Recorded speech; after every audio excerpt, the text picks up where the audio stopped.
So let's say, for argument's sake, you were a teenager getting ready for university in British Columbia in 1979. You graduated in June, and most of the summer you were chasing women, going to concerts, working part-time jobs.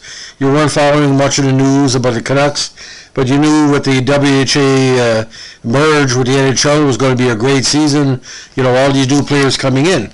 So September rolls around, you're starting classes, and you decide to go down to the common area to watch Vancouver's first exhibition game of the season. And in horror, your team, Vancouver Canucks, doesn't look like the Vancouver Canucks. Gone is that boring C with a hockey stick that kind of looks like a bad Aboriginal logo version. What is replaced is probably what some experts call, no joke, the worst uniform jersey in sports history. Yesterday, ladies and gentlemen, 43 years later, we're going to talk about the legend of what is called the Vancouver Flying V. Now, some critics call it a look only your mother could love, and today we're going to be quoting from an article from the dailyhive.com from 2018 that kind of sums up what some critics felt, gives you a little bit of history of what's going on. We give our recognition to that great website. Check it out again, dailyhive.com. Now, the uniforms were basically described as a mishmash. It had famous for his yellow, orange, and black Flying V jerseys.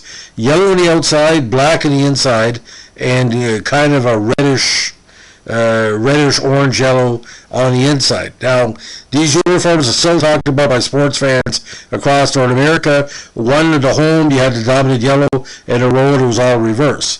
Now, the Canucks had decided to do away with the now classic blue and green stick and rink jerseys before the start of the 79 season.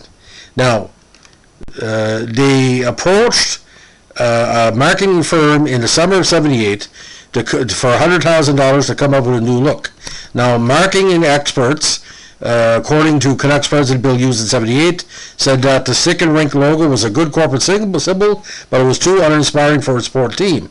And color psychologists recommended a new color combination, which aroused the excitement and aggression. It didn't arouse the excitement and aggression in many people. It incited aggression because they said, what the hell are those guys wearing? Now, a designer called Bill Boyd from San Francisco, nice name for a designer, Bill Boyd, helped craft the new uniforms, and he explained his rationale before the season began in an interview with longtime Vancouver sports writer Jim Taylor. Now, according to Boyd, he said the Canuck colors were all wrong. Blue-green is the coolest color of all. Slows the pulse, reduces aggression, promotes calmness. Psychiatric wards are painted blue-green. Encourages tranquility. White, being a passive color, induces the least response of all. And green, did you know that in ancient times green, not black but green, was the color symbolizing death? Well, I didn't know that. Now, he later said with the Canuck uniforms we were going from the coolest of colors, blue-green, to the hottest, red-orange. The cool color is passive, the hot one aggressive. Plus the black. It's a contrast of colors that creates emotion. White produces no response at all, so we went for yellow, which is warm, pleasant, happy, upbeat. What we're attempting to create is an atmosphere that will help create the happy, upbeat, aggressive player, and hopefully the happy, upbeat fan. You know, for $100,000, that's a lot of psychology. Now, get this, ladies and gentlemen. After missing the playoffs in 6 of the first 8 seasons, the Canucks made the postseason for the next 6 years in a row while rocking the Flying V. Go figure. Now, it was easier to make the playoffs back then because of 16 teams, but maybe that marketing firm was right in a lot of facts. Now, the Flying V is the only jersey in Canucks history that can lay claim to never missing the playoffs because they've had several over the years. But those teams had quite good players, including Stan Schmiel, Thomas Gradin, and Richard Brodeur.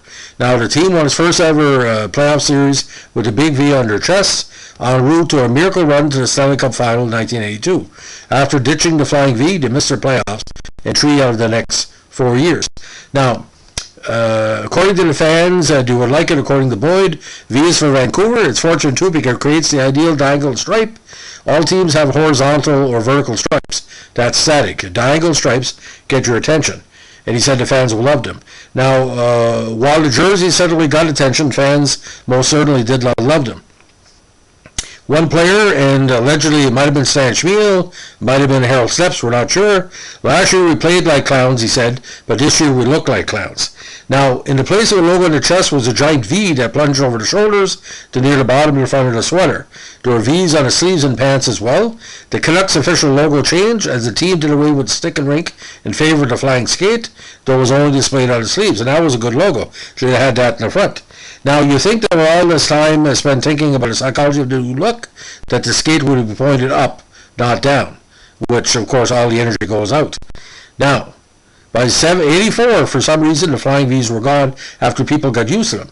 And according to Norm Jewison, the Canadian Canucks Director of Public Relations at the time, he said it became overwhelmingly obvious to us that the fans were not pleased with the uniforms, but doing something about it. Now, when he say the uniforms are ugliest all the time, includes certain publications that rarely cover hockey. Now, the jersey has become a kind of a cult favorite over the last 2 decades as the Canucks have sold through their clothing system various versions of the V. And as a sports editor, I never had a chance to fully cover them with the Flying V, but it really stood out for me for this reason, ladies and gentlemen. In 1982, when I graduated from DRHS, Dalhousie Regional High School, they chose a motif for our graduation gowns that mimicked the flying V jersey. They put green on the front instead of the red and black. So we're there walking up the aisle at the Incheon Ice Palace looking like Vancouver Canucks sycophants. And I think it was 163 of us. And I'm walking into Incheon and I said, well, this is interesting. All I can tell you, ladies and gentlemen, 1982 was a very interesting year of Flying V. When they made the finals and collapsed against the Islanders after a heroic run to the final series, and to see a bunch of Anglophones and Acadians in Northern Brunswick mimic this team with our graduation look, which will forever be referenced to the Vancouver Canucks. The ugly, we look good actually in our robes, but I would give the jersey, it's not the worst and it's not the best. The worst, of course, has to be, ladies and gentlemen, the Tampa Bay Devil Rays, the different logos over the year. Extremely terrible.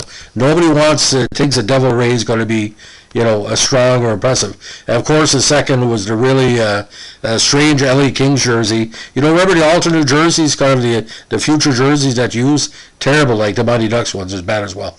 But if you really look at that, the hockey cards, the jerseys look better in the hockey cards than look like in public.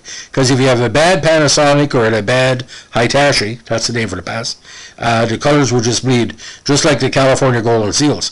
See, the California Golden Seals, it wasn't really bad because it was colors that were later mimicked by San Jose. Just that the design was wrong. The color was too bright. But look at the pictures of the Vancouver Canucks V jerseys. Let me know what you think. Did you like it, not like it? I want to take a poll, so give me a response in the comment section. And if we'll do a future podcast to talk about what you guys selected. I want to get your opinion. Give me a thumbs up or thumbs down. If you like the podcast, give it a thumbs up or thumbs down. But put in the comment section whether you like the jersey or didn't, and why you don't, and such. Because if you're a Vancouver fan, you gotta love the 82 Stanley Cup run, because you guys deserve it. You played your hearts out, especially against Chicago. Anyway, thanks for listening. Bye.